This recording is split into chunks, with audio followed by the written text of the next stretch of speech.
Jean chapitre 11. Il y avait un homme malade, Lazare de Béthanie, village de Marie et de Marthe, sa sœur. C'était cette Marie qui oignait de parfum le Seigneur, et qui lui essuya les pieds avec ses cheveux. Et c'était son frère Lazare qui était malade.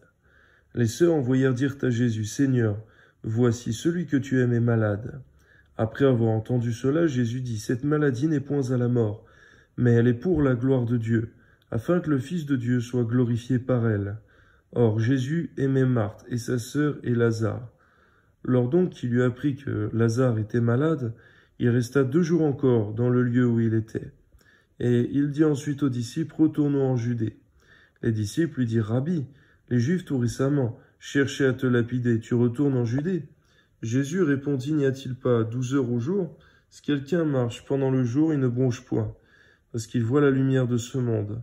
Mais si quelqu'un marche pendant la nuit, il bronche, parce que la lumière n'est point en lui. » Après ces paraboles, il leur dit, « Lazare, notre ami dort, mais je vais le réveiller. » Les disciples lui dirent, « Seigneur, s'il dort, il sera guéri. » Jésus avait parlé de sa mort, mais ils crurent qu'il parlait de l'assoupissement du sommeil. Alors Jésus leur dit ouvertement, « Lazare est mort, et à cause de vous, afin que vous croyiez, je me réjouis de ce que je n'étais pas là. Mais allons vers lui, sur quoi Thomas, appelé Didyme, dit aux autres disciples, « Allons aussi, afin de mourir avec lui. » Jésus, étant arrivé, trouva que Lazare était déjà mort depuis 4 jours dans le sépulcre. Et comme Béthanie était près de Jérusalem, à 15 stades environ, beaucoup de Juifs étaient venus vers Marthe et Marie pour les consoler de la mort de leur frère. Lorsque Marthe apprit que Jésus arrivait, elle alla au-devant de lui, tandis que Marie se tenait assise à la maison.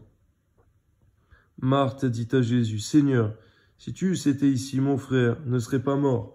Mais maintenant même, je sais que tout ce que tu demanderas à Dieu, Dieu te l'accordera. » Jésus lui dit, « Ton frère ressuscitera. » « Je sais, lui répondit Marthe, qu'il ressuscitera à la résurrection au dernier jour. » Jésus lui dit, « Je suis la résurrection et la vie. Celui qui croit en moi vivra, quand même il serait mort. Et quiconque vit et croit en moi ne mourra jamais. Crois-tu cela ?» Elle lui dit, « Oui, Seigneur, je crois que tu es le Christ, le Fils de Dieu, qui devait venir dans le monde. » Ayant ainsi parlé, elle s'en alla. Puis elle appela secrètement Marie, sa sœur, et lui dit, « Le Maître est ici, et il te demande. » Dès que Marie eut entendu cela, elle se leva promptement, et elle alla vers lui, car Jésus n'était pas encore entré dans le village, mais il était dans le lieu où Marthe l'avait rencontré. Les Juifs qui étaient avec Marie dans la maison et qui la consolaient, l'ayant vue se lever promptement et sortit, la suivirent, disant, « Elle va au sépulcre pour y pleurer. » Lorsque Marie fut arrivée là où était Jésus, et qu'elle le vit, elle tomba à ses pieds, lui dit, « Seigneur, si tu eusses été ici, mon frère ne serait pas mort. » Jésus, la voyant pleurer, elle et les Juifs qui étaient venus avec elle frémit en son esprit, et il fut tout ému. Et il dit, « Où l'avez-vous mis ?»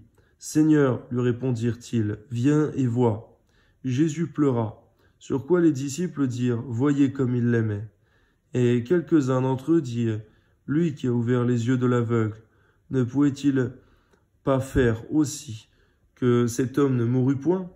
Jésus, frémissant de nouveau en lui-même, se rendit au sépulcre.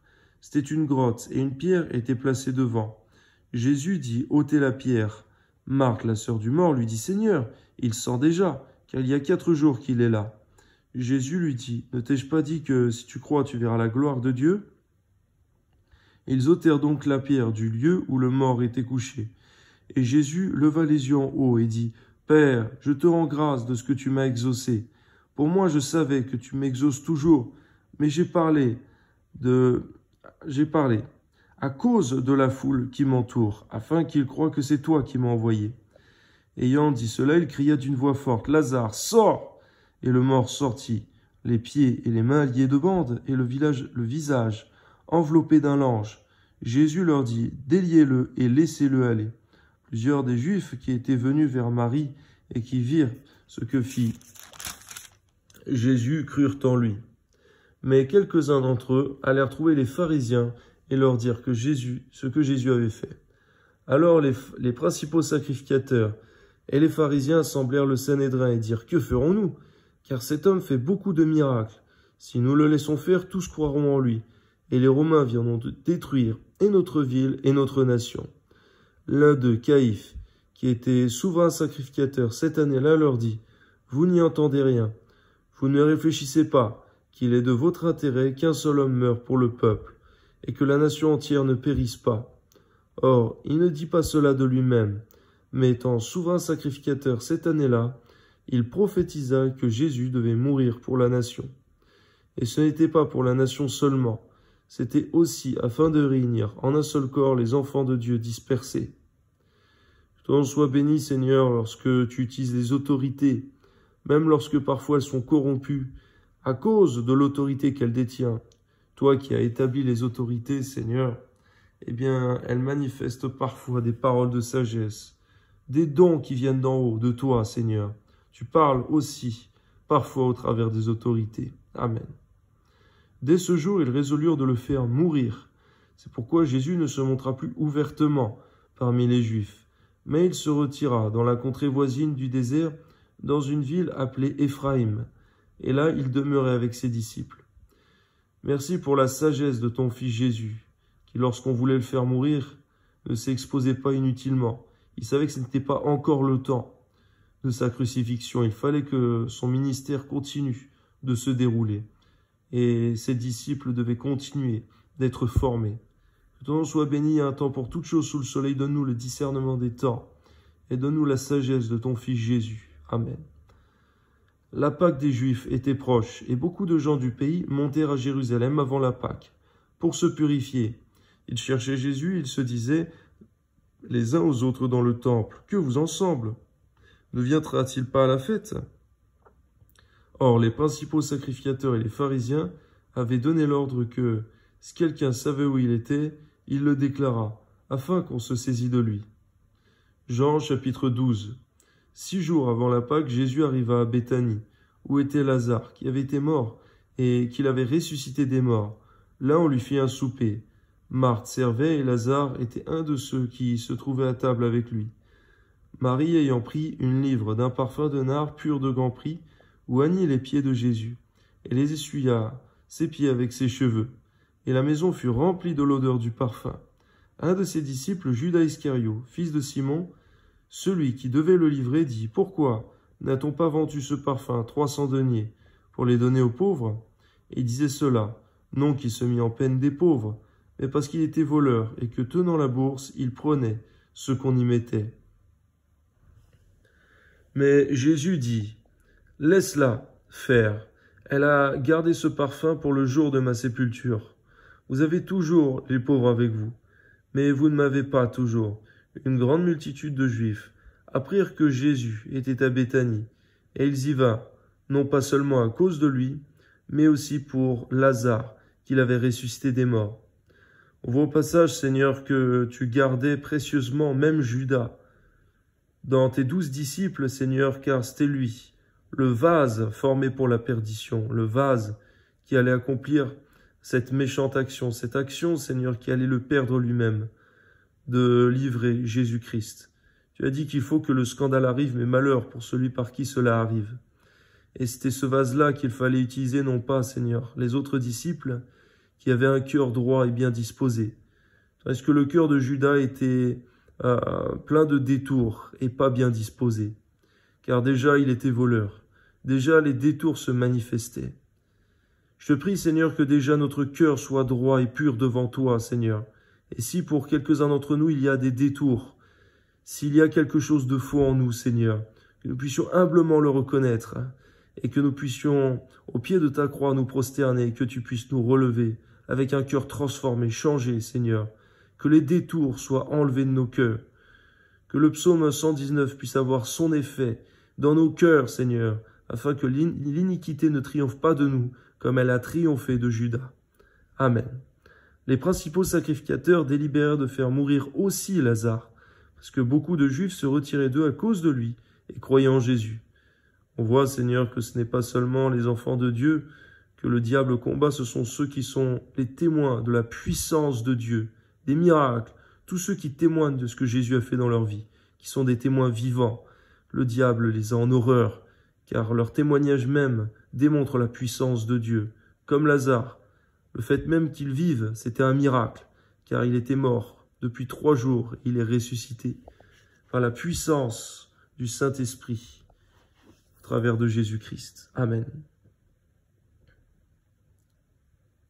Le lendemain, une foule nombreuse de gens, venus à la fête ayant entendu dire que Jésus se rendait à Jérusalem, prirent des branches de palmier et allèrent au-devant de lui en criant « Hosanna ! Béni soit celui qui vient au nom du Seigneur, le roi d'Israël !»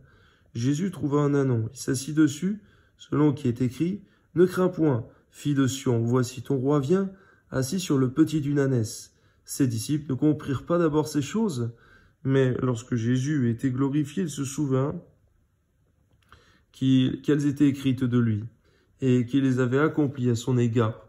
Tous ceux qui étaient avec Jésus, quand il appela Lazare du sépulcre et le ressuscita des morts, lui rendaient témoignage, et la foule vint au-devant de lui, parce qu'elle avait appris qu'il avait fait ce miracle.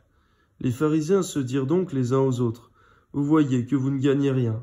Voici le monde est allé après lui. » Quelques Grecs du nombre de ceux qui étaient montés pour adorer pendant la fête s'adressèrent à Philippe de Bethsaïda en Galilée et lui dirent avec instance, « Seigneur, nous voudrions voir Jésus. » Philippe alla le dire à André, puis André et Philippe le dirent à Jésus. Jésus leur répondit, « L'heure est venue, où le Fils de l'homme doit être glorifié. En vérité, je vous le dis, si le grain de blé qui est tombé en terre ne meurt, il reste seul, mais s'il meurt, il porte beaucoup de fruits. Celui qui aime sa vie la perdra. Celui qui hait sa vie, dans ce monde, la conservera pour la vie éternelle. Si quelqu'un me sert, qu'il me suive. Et là où je suis, là aussi sera mon serviteur. Si quelqu'un me sert, le Père l'honorera. Maintenant, mon âme est troublée. Que dirai-je? Père, délivre-moi de cette heure. Mais c'est pour cela que je suis venu jusqu'à cette heure. Père, glorifie ton nom. Et une voix vint du ciel, je l'ai glorifié, et je le glorifierai encore. La foule qui était là et qui avait entendu disait que c'était un tonnerre. D'autres disaient, un ange lui a parlé. Jésus dit, ce n'est pas à cause de moi que cette voix s'est fait entendre. C'est à cause de vous. Maintenant a lieu le jugement de ce monde. Maintenant le prince de ce monde sera jeté dehors. Et moi, quand j'aurai été élevé de la terre, j'attirerai tous les hommes à moi. En parlant ainsi, il indiquait de quelle mort il devait mourir. La foule lui répondit, nous avons appris, par la loi, que le Christ demeure éternellement. Comment donc, dis-tu? Il faut que le Fils de l'homme soit élevé. Qui est ce Fils de l'homme? Jésus leur dit, la lumière est encore pour un peu de temps au milieu de vous. Marchez pendant que vous avez la lumière, afin que les ténèbres ne vous surprennent point. Celui qui marche dans les ténèbres ne sait où il va. Pendant que vous avez la lumière, croyez en la lumière, afin que vous soyez des enfants de lumière. Jésus dit ces choses, puis s'en alla, et se cacha loin d'eux. Malgré tant de miracles qu'il avait faits en leur présence, ils ne croyaient pas en lui, afin que s'accomplît la parole qu'Ésaïe le prophète a prononcée. « Seigneur, qui a cru à notre prédication, et à qui le bras du Seigneur a été révélé? Aussi ne pouvait-il croire, parce qu'Ésaïe a dit encore, « Il a aveuglé leurs yeux, il a endurci leur cœur, de peur qu'ils ne voient de leurs yeux, qu'ils ne comprennent du cœur, qu'ils ne se convertissent et que je ne les guérisse. » Ésaïe dit ces choses lorsqu'il vit sa gloire et qu'il parla de lui. Cependant, même parmi les chefs, plusieurs crurent en lui. Mais à cause des pharisiens, ils n'en faisaient pas l'aveu, dans la crainte d'être exclus de la synagogue, car ils aimèrent la gloire des hommes plus que la gloire de Dieu. Or Jésus s'était écrié, « Celui qui croit en moi, non pas en moi, mais en celui qui m'a envoyé. Et celui qui me voit celui qui m'a envoyé. Je suis venu comme une lumière dans le monde, afin que quiconque croit en moi ne demeure pas dans les ténèbres. Si quelqu'un entend mes paroles et ne les garde point, ce n'est pas moi qui le juge, car je suis venu non pour juger le monde, mais pour sauver le monde. Celui qui me rejette et qui ne reçoit pas mes paroles à son juge. La parole que j'ai annoncée, c'est elle qui le jugera au dernier jour. Car je n'ai point parlé de moi-même, mais le Père qui m'a envoyé m'a prescrit lui-même ce que je dois dire et annoncer. Et je sais que son commandement est la vie éternelle. C'est pourquoi les choses que je dis, je les dis comme le Père me les a dites. Donne-nous de dire les choses comme toi tu nous les as dites par ton Esprit Saint, Seigneur, lorsque nous faisons ton œuvre, que nous annonçons l'Évangile. Donne-nous de ne rien édulcorer, de ne rien rajouter, lorsque nous devons transmettre un message de ta part, que nous ne rajoutions rien, Seigneur, qu'on puisse dire les choses comme tu nous les as dites, mis à cœur par ton Esprit Saint. Toi soit la gloire de nous être fidèles devant ta face, et non de rajouter quoi que ce soit, et non plus de retrancher quoi que ce soit, selon ce que dit ta parole, Seigneur, dans l'Apocalypse. Amen.